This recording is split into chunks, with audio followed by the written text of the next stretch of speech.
Waalaikumsalam warahmatullahi wabarakatuh. Waalaikumsalam warahmatullahi wabarakatuh. Saya akan share screen untuk perkuliahan hari ini.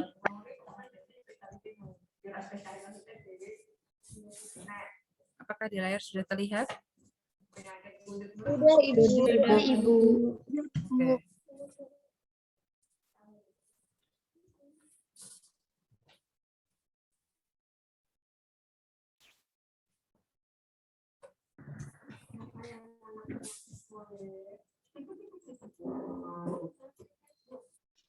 Oke, pada hari ini kita akan mempelajari mengenai morfologi koloni bakteri pada medium Eosin methylene blue agar atau EMBA, kemudian Meconium agar atau MC, dan Chromoca coliform agar atau CCA. Sebelumnya kita harus mengerti terlebih dahulu mengenai identifikasi dari bakteri. Jadi identifikasi itu ada beberapa hal. Yang pertama adalah identifikasi morfologi sel, kemudian morfologi koloni, dan sifat biokimia. Untuk morfologi sel, Anda sudah belajar mengenai pengecatan, dan untuk identifikasi morfologi koloni dan sifat biokimia akan kita pelajari hari ini. Nah, koloni bakteri ini merupakan kumpulan dari jutaan sel yang berasal dari sel yang tunggal. Identifikasi suatu bakteri dapat dilakukan dengan cara pengamatan sifat morfologi sel bakteri, morfologi koloni, pengujian sifat fisiologis, dan biokimia. Berikut merupakan morfologi sel, kategorinya adalah bentuk, jadi ada kokus dan basil. Untuk kokus ini bentuknya bulat, untuk basil bentuk seperti batang. Berikut merupakan susunan morfologi sel, ada yang diplococcus, kemudian tetracoccus, kemudian staphylococcus, ya. Sama halnya dengan yang basil juga sama. Jadi ada yang bergandengan 2, kemudian 4, dan juga ada yang bentuknya menyerupai buah anggur. Nah, untuk morfologi sel ini bisa Anda cek menggunakan pengecatan gram untuk mengetahui sifat gramnya, gram positif atau gram negatif. Beberapa tahap yang harus kalian lakukan untuk melakukan pengecatan gram itu ada 4. Yang pertama menggunakan kristal violet, kemudian tahap kedua menggunakan iodin, tahap ketiga menggunakan alkohol, dan tahap keempat menggunakan safranin.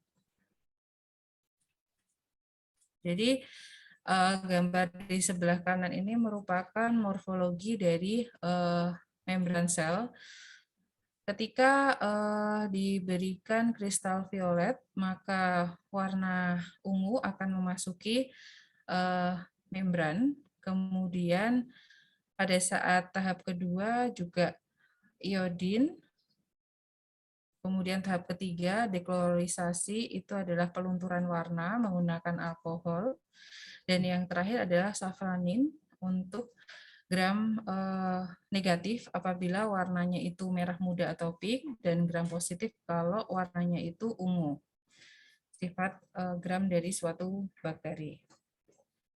Nah, untuk morfologi koloni ini bisa kalian amati apabila setelah pengamatan gram maupun sebelumnya. Akan tapi kalau misalnya dilakukannya setelah pengecatan gram akan lebih jelas mengenai unsur ukuran, bentuk, tepi, tekstur, dan warna. Nah, koloni ini memiliki morfologi yang sangat berbeda apabila ditanam pada medium yang sama, dapat diasumsikan sebagai spesies bakteri yang berbeda. Jadi pada saat identifikasi jenis bakteri, biasanya kita ada beberapa pengujian, bukan cuma satu pengujian saja yang dilakukan. Konfirmasinya ada beberapa jenis pengujian. Jadi memang tidak bisa serta-merta dari satu pengujian langsung teridentifikasi dengan jelas, kecuali memang identifikasi dilakukan secara molekuler. Namun, karena banyak spesies memiliki morfologi koloni yang sama, tidak dapat diasumsikan bahwa koloni yang terlihat memiliki morfologi yang sama merupakan spesies yang sama. Jadi perlu konfirmasi, dan pada saat ini sudah maju ya perkembangan ilmu pengetahuan dan teknologi, kita bisa mengecek apakah memang bakteri tersebut sesuai dengan dugaan kita. Nah, untuk morfologi bakteri ada beberapa macam selain dari Coccus dan Bacillus ya. Ada yang bentuknya helix, ada yang bentuknya spiral, ada yang vibrio, dan juga yang filamen. Jadi bentuknya menyerupai filamen. Untuk koloni ada beberapa macam. Diplo berarti dia berpasangan antara basil ataupun yang batang atau yang fokus. Jadi kalau bentuknya batang kemudian berpasangan maka disebut sebagai diplobasil. Apabila bentuknya fokus kemudian berpasangan maka dianggap sebagai diplococcus. Nah, untuk diplococcus ini ada macamnya lagi yaitu enkapsulat. Jadi fokus berpasangan ini tapi diselubungi oleh suatu kapsul ya, seperti gambar yang terdapat di sebelah kiri. Untuk yang Diplococcus enkapsulat contohnya adalah pneumococcus ya. Jadi dari yang berpasangan masih ada selubung yang menyelimuti pasangan ini. Kemudian untuk Sarsina ini yang bentuknya jumlah 8 seperti 2 dimensi dari bentuk kubus ya, jadi tetrat tapi ada 2 dimensi seperti itu. Kemudian yang bentuknya Streptococcus ini berupa berderet atau berbaris ya. Kemudian untuk tetrat ini 4-4, pasangannya 4. Nah, selanjutnya adalah mengenai flagel. Jadi flagel ini fungsinya sebagai alat gerak dari suatu mikroorganisme. Letaknya flagel pun juga berbeda-beda untuk setiap jenis bakteri. Ada yang monotrikos atau polar, kemudian amfitrikos, jadi flagelnya ini tunggal terletak pada masing-masing ujung sel. Kemudian loprotikos, itu beberapa flagela terletak di tempat yang sama pada permukaan sel bakteri. Jadi seperti ekor di salah satu ujung dari sel bakteri. Kemudian peritrikos, ini flagelanya terletak di sekitar pinggiran sel, jadi menyebar. Selanjutnya adalah gambaran, ini adalah morfologi dari koloni. Jadi untuk pengamatan ini tentunya Anda menggunakan mikroskop untuk melakukan pengamatan dari bentuk, kemudian tepian, elevasi, ukuran, kemudian juga optical property itu adalah mengetahui apakah koloninya ini termasuk yang transparan atau tidak transparan. Kemudian tekstur itu ada yang rata, kemudian kasar, mukoid ya, kemudian kering juga. Sedangkan pigmentasi ini merupakan pendefinisian dari warna koloninya. Bisa kalau misalnya warnanya ini warna putih atau putih tulang itu dikategorikan sebagai non-pigmented. Sedangkan kalau warna koloninya kuning, biru, atau merah muda, maka dianggap sebagai pigmented. Nah, untuk definisi dari bentuk, itu masing-masing perlu Anda konfirmasi, itu bisa bentuknya bulat bertepi atau sirkular, kemudian seperti akar pertumbuhan menyebar dalam bentuk rizoid. Nah, kemudian ada yang tidak beraturan. Jadi tepinya ini tidak beraturan, tidak halus ya. Kemudian berserabut atau berfilamen dan nonjong atau spindle. Jadi bentuknya seperti elips. Sedangkan tepian margin, itu ada yang entire itu tepinya rata. Kemudian ada yang tepi bergelombang, jadi menyerupai gelombang. Kalau bahasa Inggrisnya kita menyebutnya sebagai ondulat atau resembling waves. Sedangkan tepi berlekuk atau low bed structure, kemudian tepi melengkung atau curl atau keriting ya. Kalau kita tahu istilah curly itu artinya adalah melengkung. Kemudian ada tepi bergerigi, itu rhizoid. Kemudian ada yang tepi seperti benang-benang atau filamen tadi.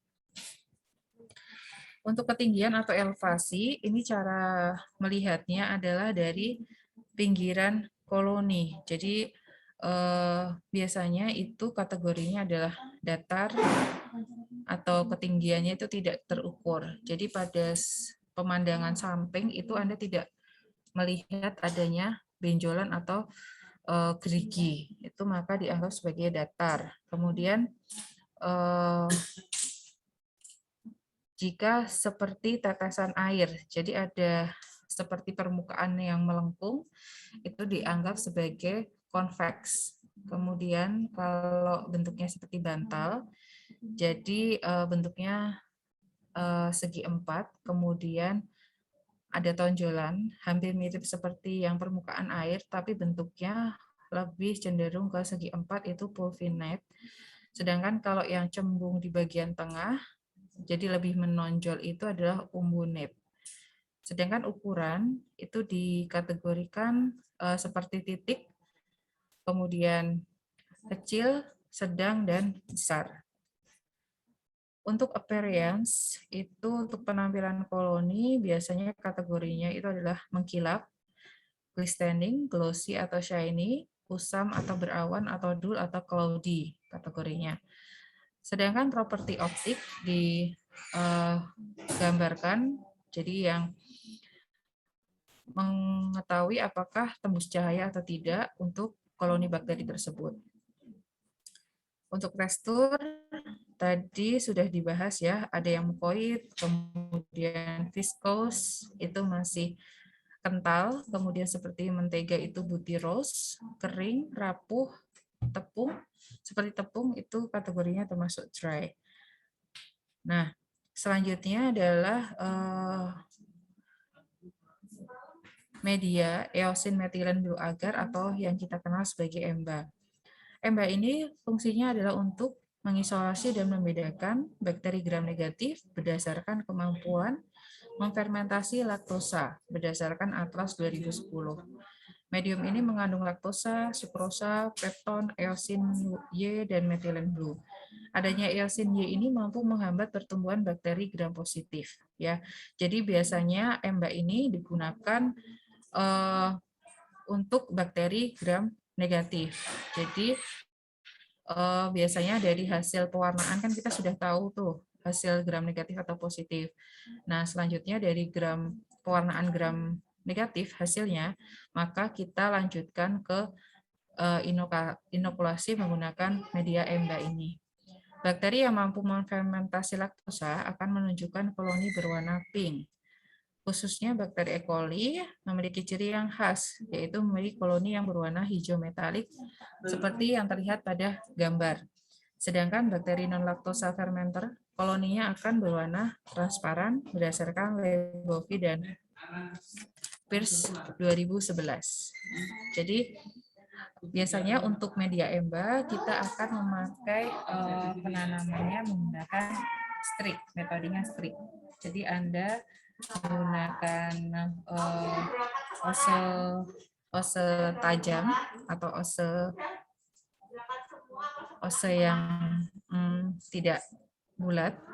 Jadi di strip untuk membedakan dan untuk memudahkan untuk pengamatan. Nah, untuk medium MC ini merupakan medium selektif karena mengandung garam empedu atau bile cell dan kristal violet yang mampu menghambat pertumbuhan bakteri gram positif. Jadi tidak mungkin bakteri gram positif ini tumbuh di media MC ini. Kemudian media MC ini merupakan medium diferensial karena mampu membedakan bakteri berdasarkan kemampuan fermentasi laktosa.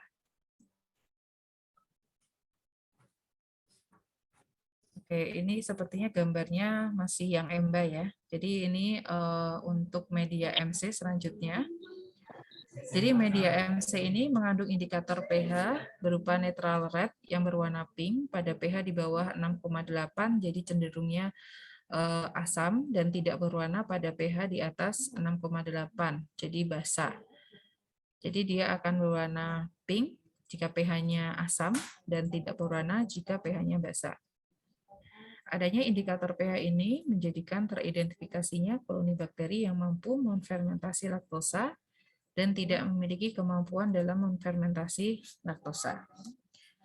Seperti kita lihat di gambar, kalau M. mcconkie agar ini diinokulasikan dari atas arah jarum jam, bakteri Escherichia coli, Citrobacter diversus, dan Shigella sonai, dan Proteus mirabilis.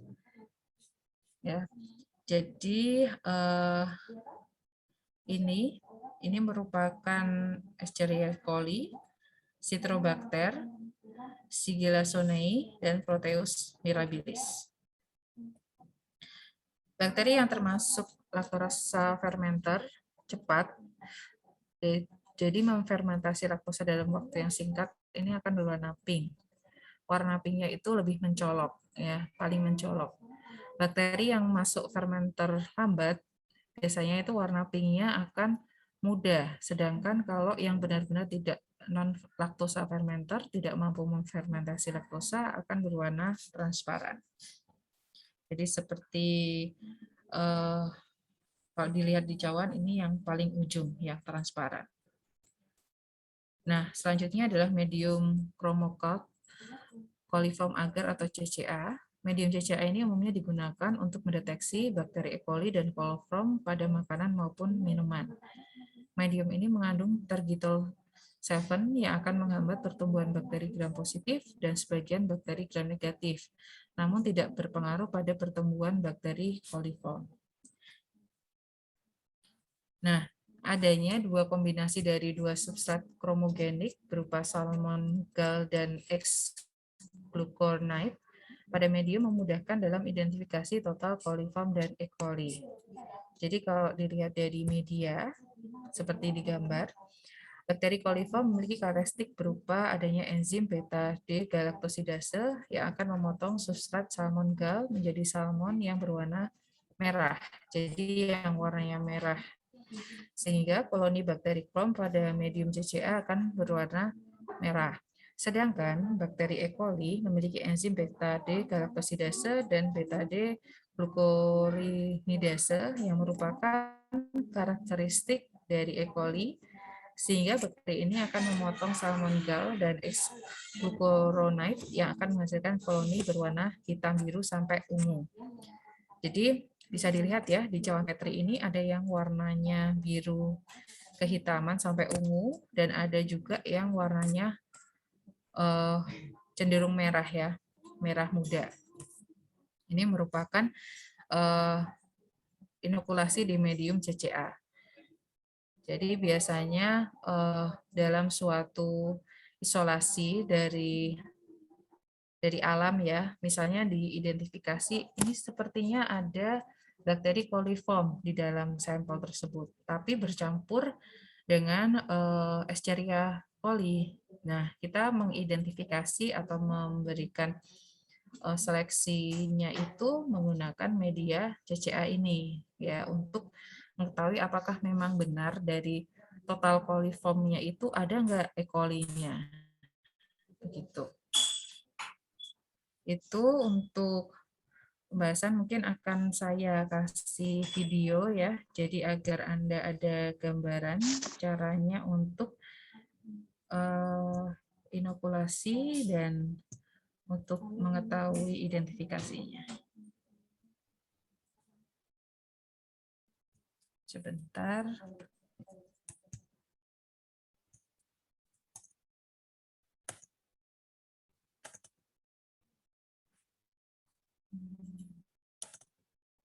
Sampai sini ada yang tanyakan dulu? Atau kita lanjut ke video dulu? Video dulu ya mungkin ya.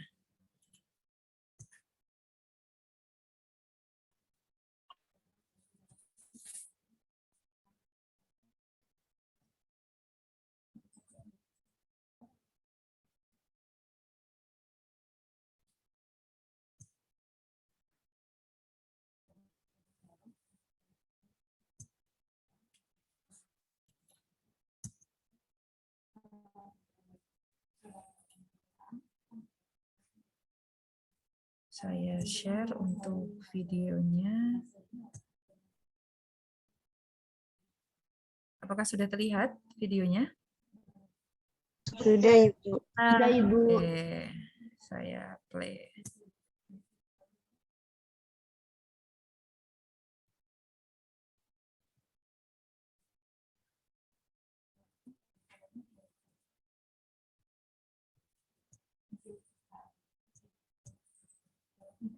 Jadi ini penjelasan mengenai morfologi bakteri dari bentuk kemudian juga susunannya.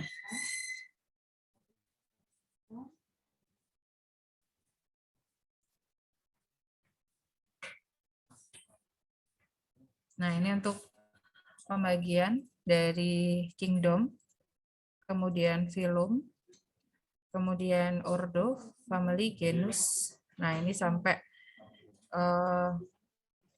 family. Jadi dibedakan prokariot dan eukariot. Untuk prokariot ini terdiri dari bakteri dan eubakteria. Ini untuk bentuk, jadi ada kokus, kokobasil, basil, vibrio, spirulium, spiroset, dan pleomorphic. Nah, untuk bacillus ini bentuknya seperti batang. Nah, ini untuk kokobasil itu bentuknya hampir mirip seperti kokus maupun yang bacillus.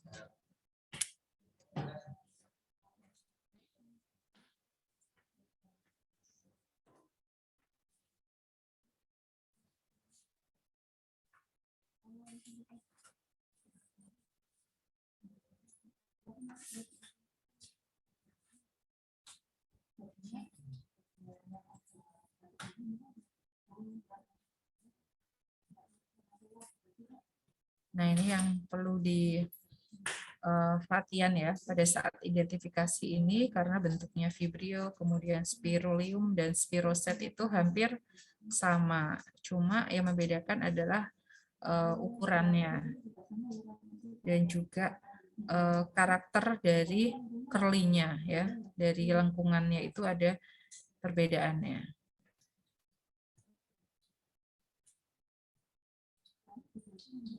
Ini untuk beberapa susunan dari susunan koloni bakteri.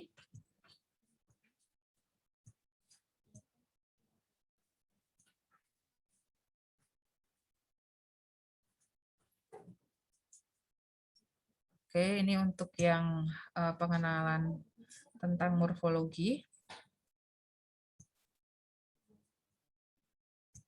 Saya lanjutkan untuk video berikutnya.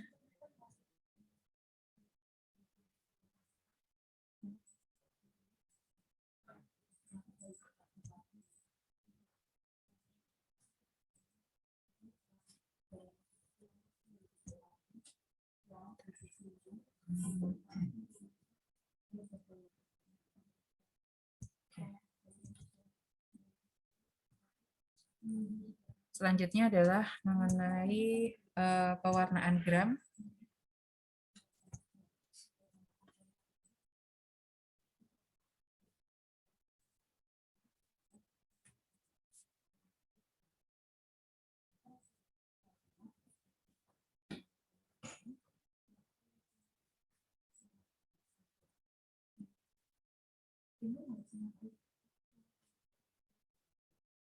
Nah, ini yang dilakukan sebelum mulai dilakukan labeling.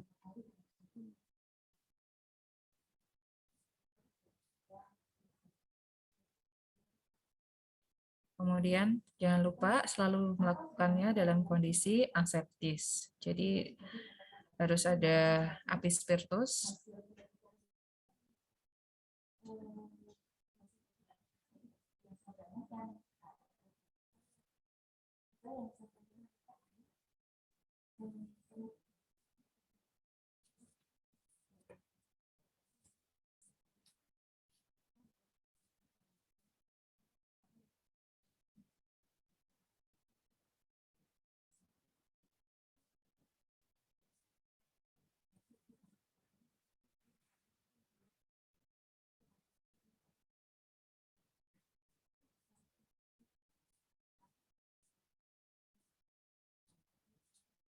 Nah, ini cara meletakkan di decklessnya. Jadi kenapa kok ditambah aqua de steril, itu kita lihat kondisi dari koloni yang mau di cat gram, ya.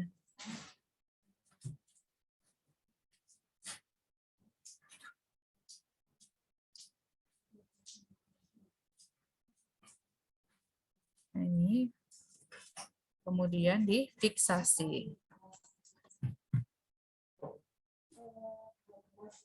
Difiksasi 3 kali.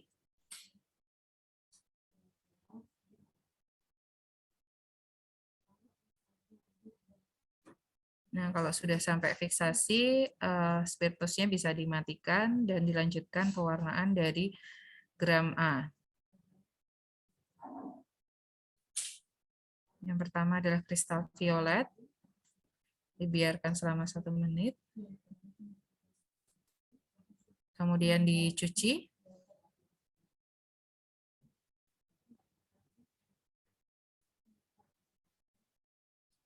Yang kedua adalah menggunakan iodin. Terus didiamkan selama 1 menit.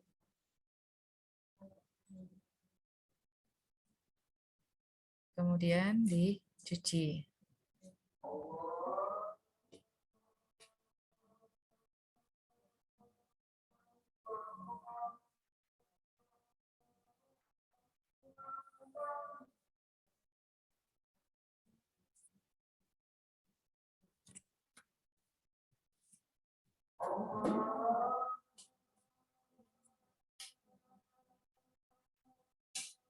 Kalau diperhatikan pada saat penetesan ini, posisi glass objeknya dimiringkan. Nah, baru dicuci menggunakan aqua de steril.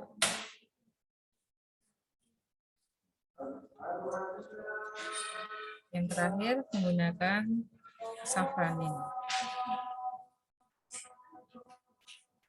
Dan didiamkan selama 1 menit.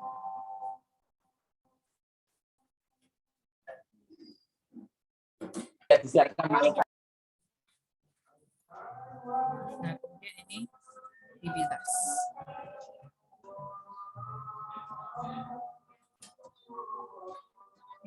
Nah, ini sudah selesai. Baru dicek menggunakan mikroskop.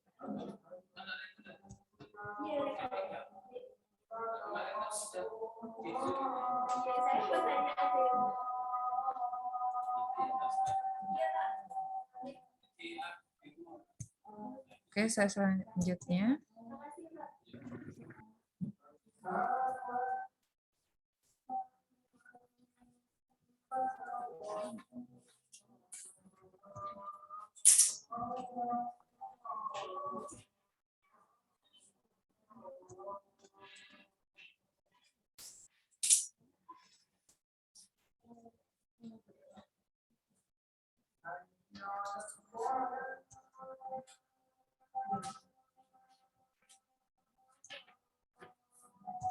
Ini contoh untuk media ember.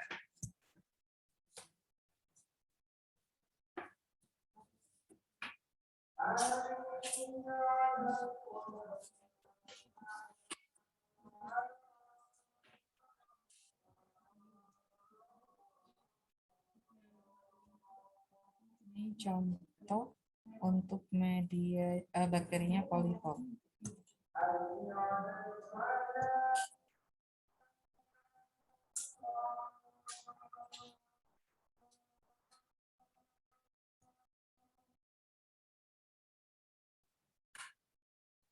Ini komposisi dari media ember.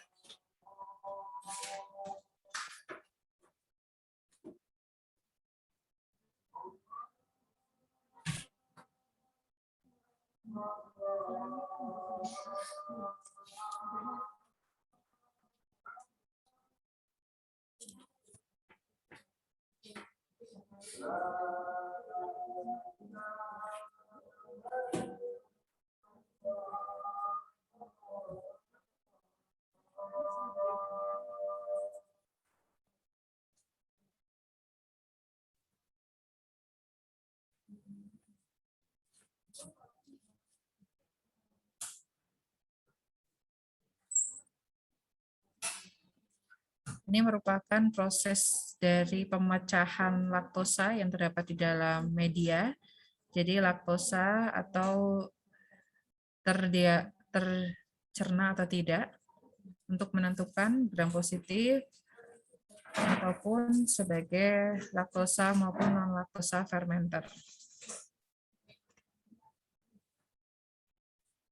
Nah, untuk warna yang semakin jelas, jadi semakin hitam, semakin gelap itu sebagai laktosa fermenter.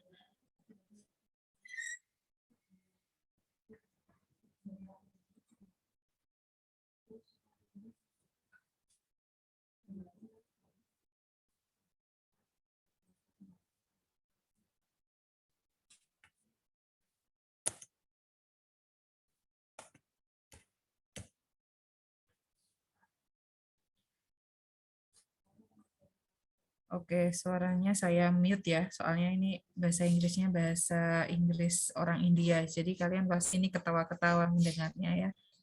Jadi ini untuk media EMBA itu merupakan media untuk yang bakteri gram negatif, jadi bakteri gram positif tidak akan tumbuh ya di media EMB ini untuk menentukan sifat mampu menfermentasi laktosa atau tidak bisa ya. Jadi kalau yang non-laktosa fermenter itu tidak ada warnanya, sedangkan kalau E. coli mampu menghasilkan warna metalik, hijau metalik. Jadi sudah pasti kalau yang hijau metalik itu merupakan E. coli. Sedangkan kalau koloni yang mampu mengubah warna media menjadi warna medianya itu lebih mencolok, berarti dia fermenter laktosa.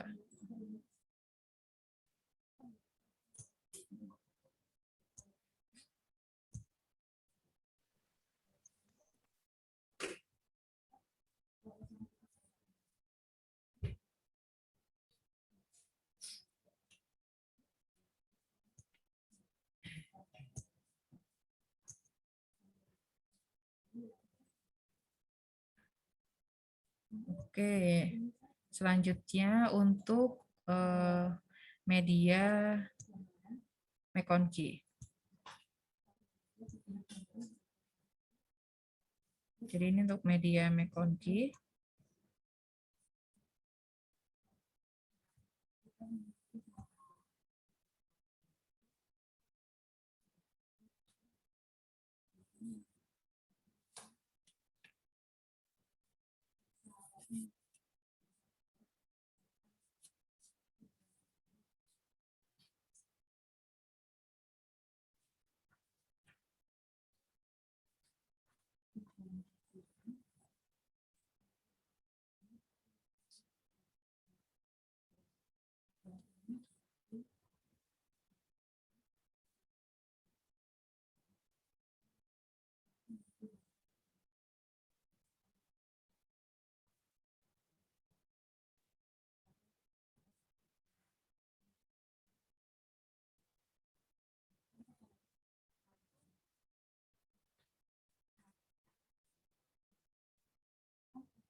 Jadi ini McConkey ini nantinya kandungan laktosanya itu akan dipecah menggunakan bantuan enzim laktase menjadi glukosa dan galaktosa.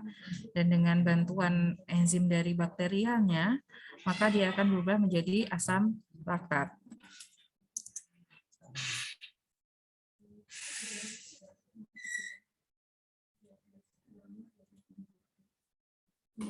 Nah, kalau warna mediannya MC berubah menjadi merah muda, berarti dia menghasilkan asam laktat dalam jumlah tinggi.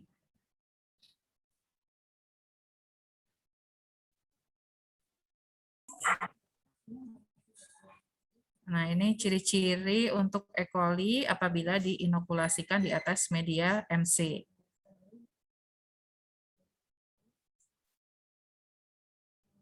Nah,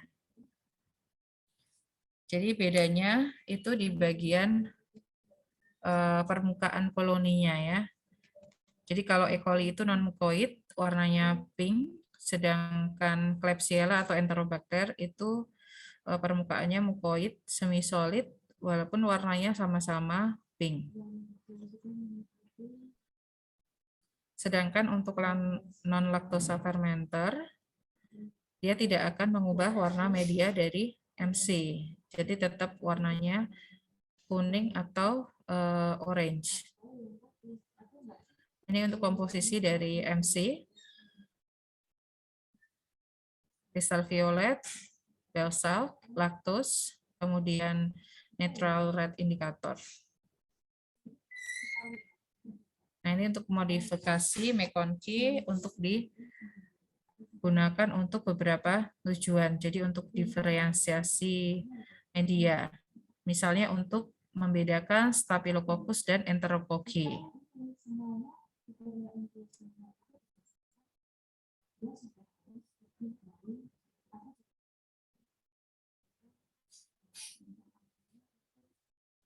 Selanjutnya adalah McConkey agar jika tidak ditambahi dengan garam.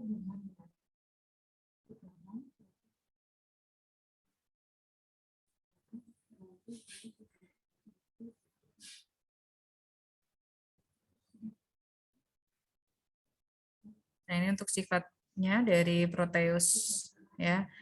Jadi laktosa dan fermenting gram negatif basil, kemudian tidak menghasilkan warna pada media MC, highly motile, jadi bisa menyebabkan swarming pada media.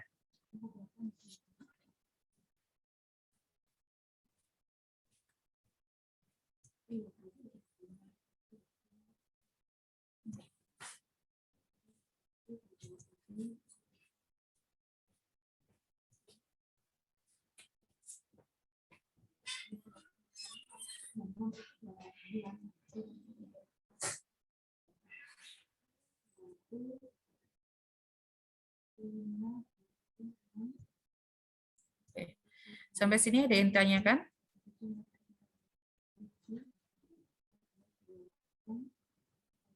Izin bertanya, Ibu. Ya, silakan. Terkait Boleh menuliskan di chat kalau misalnya tidak bisa tanya langsung. Gimana, Mbak? Terkait dengan pewarnaan gram yang tadi di video, itu lebih baik dalam pencucian itu menggunakan air mengalir atau menggunakan air yang ditampung seperti pada video ya, Ibu? Jadi memang kalau misalnya kondisinya itu dilihat, jadi prinsipnya kan pencucian. Cuma kalau memang yang dicek itu cuma satu isolat, itu nggak apa-apa pakai tampungan seperti itu. Tapi kalau yang dicek itu beberapa isolat, dan kemungkinan kita harus di lab itu pakai air mengalir.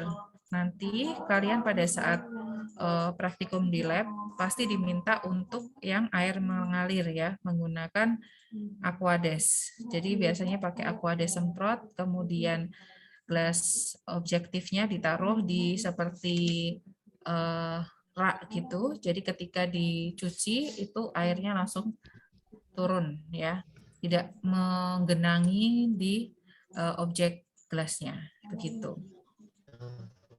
Jadi kalau isolatnya satu nggak apa-apa pakai metode yang ada di video tadi, tapi kalau isolatnya banyak dan beragam, itu kalian wajib pakai air yang mengalir gitu.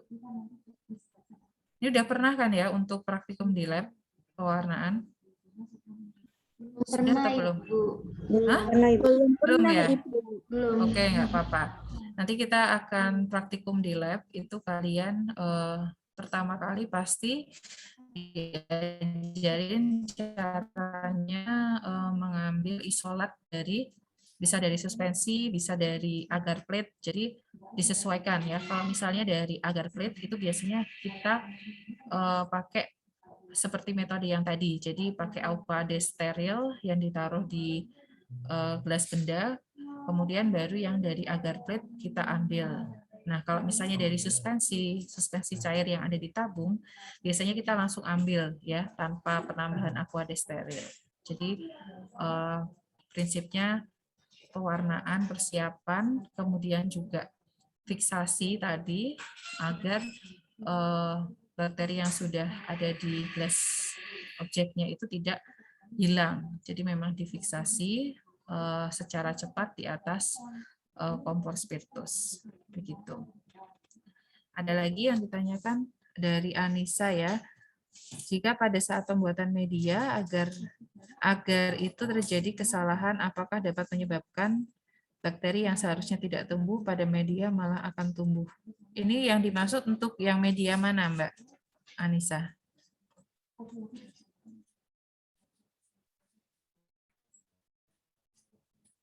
Mbak Anissa Safitri mana ini?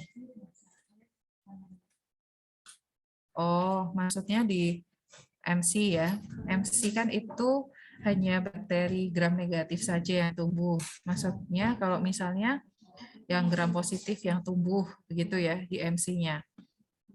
Nah, itu pentingnya pada saat kita sebelum membuat media itu harus dicek mengenai kondisi medianya, apakah cara penyimpanan media sebelum dibuat itu boxnya tertutup, kemudian tanggal pembuatan, tanggal pembukaan kemasan, kemudian juga kadaluarsanya kapan, itu harus kita cek. Kemudian formulasi, jadi ada bentuknya MC ini biasanya kalian akan diminta untuk mengencerkan sendiri ya, untuk proses sterilisasi. Itu penimbangannya sudah harus sesuai dengan arahan yang petunjuk yang ada di box. Biasanya ada di box medianya itu ada petunjuknya. Karena box atau toples media yang serbuk itu masing-masing punya formulasi sendiri-sendiri. Jadi beda merek walaupun namanya sama-sama McConkie Agar, tapi mereknya ada Himedia, kemudian Merch, itu beda-beda, atau Oxoid, itu beda-beda pasti perbandingannya. Jadi memang pembuatannya harus teliti. Kemudian step selanjutnya adalah sterilisasi. Sterilisasi media yang sudah diencerkan tadi itu juga harus benar. Jadi prosedur sterilisasinya harus benar. Setelah disterilisasi, yang perlu diperhatikan adalah setelah diangkat dari autoclave, itu posisinya Anda kan harus didiamkan sebentar agar tidak terlalu panas, langsung dituang di cawan, biasanya di cawan atau di tabung reaksi ya. Kemudian itu bakterinya tidak boleh langsung ditanam ya. Misalnya Bu, medianya sudah kering Bu, sudah mengeras gitu agarnya. Boleh langsung dipakai atau tidak? Kita selalu menyarankan medianya itu dibuat H-1 paling tidak. Jadi tidak hari yang sama langsung dipakai buat inokulasi itu kami tidak menyarankan karena antisipasi kalau proses sterilisasi medianya itu tidak berhasil. Jadi biasanya ditunggu hari berikutnya baru bisa digunakan. Karena memang media bakteri, kemudian bakteri kan sifatnya kita nggak bisa melihat dengan tanpa bantuan mikroskop ya. Jadi memang kita antisipasinya untuk mencegah kontaminasi ya memang tahapannya dari proses persiapan, proses autoclave, proses sterilisasi menggunakan autoclave, kemudian pada saat mengambil dari autoclave, kemudian ditaruh di cawan Petri maupun di tabung reaksinya harus benar, menyimpannya media setelah dituang ke wadah cawan ataupun tabung reaksi juga harus benar, itu harus diperhatikan. Jadi kalau MC-nya itu tumbuh bakteri yang lain, ya mungkin ada saat Anda setelah inokulasi bakteri gram negatif, Anda menutupnya itu tidak rapat. Jadi ada bakteri yang masuk, tapi bakterinya itu pasti bakteri gram negatif gitu. Cuma jenis yang lain, bukan yang sebenarnya mau kamu cek begitu. Ada lagi? Paham ya, Anissa? Ada lagi yang tanyakan? Bu, saya izin bertanya. Ya, Galuh. Bu, tadi pada media MC kan saat menginokulasi bakteri kan searah jarum jam. Nah, bagaimana jika inokulasinya berlawanan dengan jarum jam? Apakah akan berpengaruh pada pertumbuhan bakteri, Bu? Tadi yang dimaksud dengan searah jarum jam itu adalah jika dalam satu cawan itu ada beberapa macam. Itu tadi sebagai contoh saja. Kalau ini koloni yang E. coli, ini koloni yang Proteus, ya. Coba saya share screen terlebih dahulu PPT-nya tadi.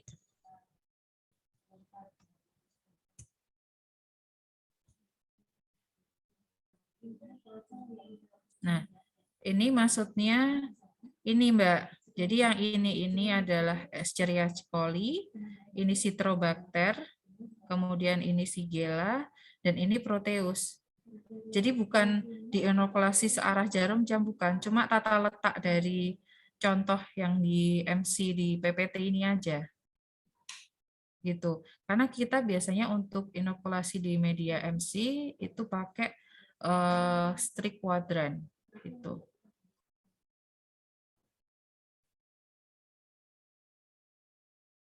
Gimana Mbak Galuh? Terima kasih, Bu. Ya, ada lagi?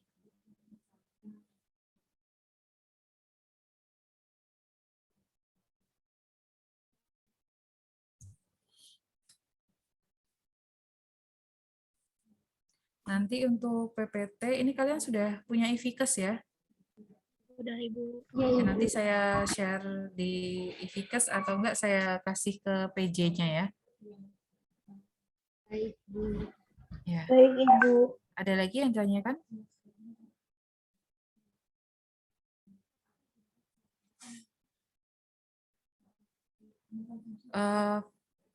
Kalau tidak ada, mungkin kita cukupkan ya untuk pertemuan hari ini. PPT dan video saya akan share ke PJ dan juga saya upload ke e-Fikes. Jadi kalian bisa mendownloadnya langsung maupun mendapatkannya dari PJ-nya. Gitu. Sudah tidak ada lagi yang ditanya.